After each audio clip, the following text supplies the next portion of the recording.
So, ngayon guys, medyo alam natin na parating na yung bagyong Rolly. Ika nga sabi nila na ito'y maaaring magiging isang super typhoon. So, lahat, ayusin na natin sa lahat bago pa ito dumating.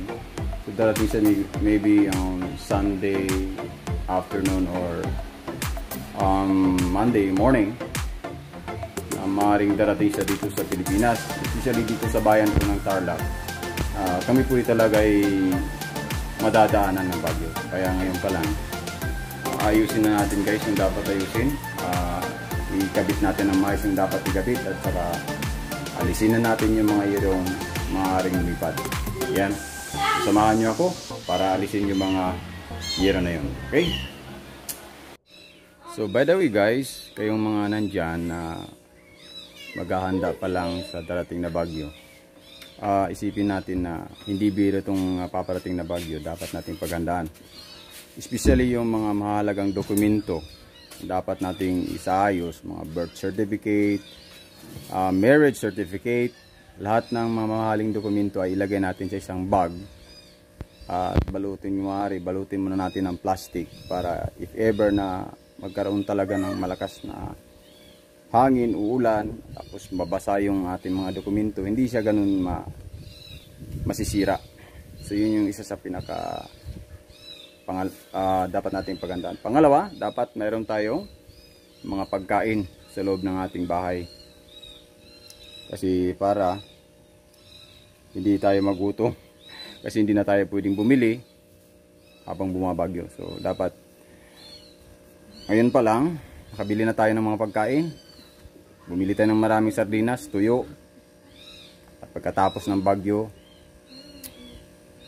mayroon na tayong kidneysitis.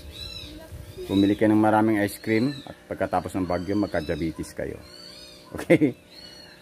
So yun lang, dapat nating paghandaan talaga itong bagyo na to. Bumili kayo ng mga bagay na pwedeng kainin na hindi kailangan magluto. Saka yung mga bata, palalahanan na huwag maglaro sa ilalim ng ulan. So katulad yan, yung ayusin natin guys. Oh. Yan yung yero na yan. Maaaring pagdating ng bagyo, ililipad yan. So ngayon pa lang, alisin na natin yan. Tanggalin natin yan. Para wala nang lilipad pagdating ng bagyo. At pinag-iisipan ko na rin kung saan ko ilagay yung aking mga hayop, mga kambing. Well, meron naman tayong bakanting bodega dito. So, pwede na yung mga hayop dito sa loob ilagay. Saka, yun. May 3 kambing kami. Saka, medyo meron ding manok. Yan. So, ngayon, alisin natin to. Yan guys.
guys, tapos na natin baklasin yung mga dapat baklasin at medyo patibayin yung dapat patibayin.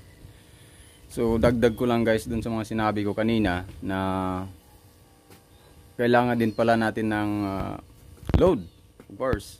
Load ng cellphone. Tapos yung dapat full charge yung mga cellphone natin kasi during the typhoon talagang hindi siya wala tayong power, wala tayong kuryente. So kailangan natin naka full charge.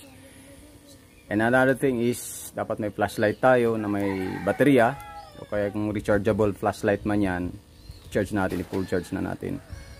Bili tayo ng mga kandila kasi sigurado na pagdating ng hangin wala na tayong kuryente kasi papatayin talaga yung kuryente.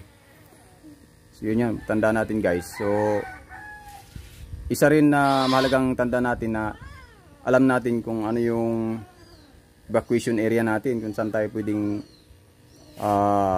mag-evacuate in times of talagang matindi na yung malakas na hangin na hindi kakayanin ng ating tahanan, na maaari tayong mag-evacuate kung saan.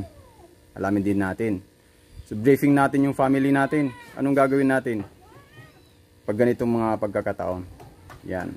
Dapat alam ng mga anak natin, ng mga kasama natin sa bahay, kung anong kanilang gagawin. And huwag natin kalimutan guys, manalangin tayo para sa ating kaligtasan. Kung anumang relihiyon, anumang tribo, manalangin tayo para tayo maging ligtas sa parating na bagyong ito. So yun lang guys, sana nakatulong ako sa inyo kahit papano.